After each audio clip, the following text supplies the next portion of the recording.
A balanced budget, a billion-dollar bonding bill, and the legalization of medical marijuana. Those are just some of the results of this year's 2014 legislative session. Local lawmakers took time to review the session in a public meeting in Bemidji today. Catherine Silver tells us what these lawmakers say still needs to be done. 4 lawmakers representing the northern Minnesota region spent their morning discussing the outcome of the 2014 legislative session today at a press conference in Bemidji. I think it's important that we talk about the things that we did down there during our session, a couple of sessions that we've had. It looks to me like the world's changing, and the legislature reflects that. The legislature forum highlighted some of this year's successes for the Bemidji area, like getting funding to renovate Bemidji State University's Memorial Hall. Pretty good stuff. But the meeting also gave lawmakers a chance to reflect on what work still needs to be done. I did a lot of stuff this session. I carried the aquatic invasives bill. I carried the bill that put money in the reserves. I carried 2 major tax bills.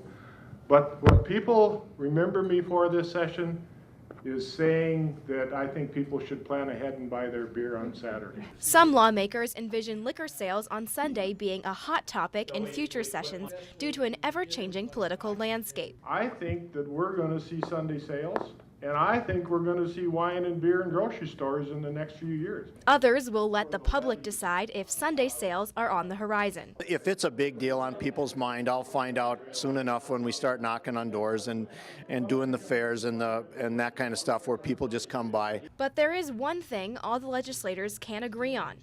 Transportation issues like expanding Highway 371 need some attention. Whether it's a tourist or a wood product or a farm product, or it's traveling on the roads, and roads are important for our economy. So we're going to have to figure out transportation funding in the future. We've got to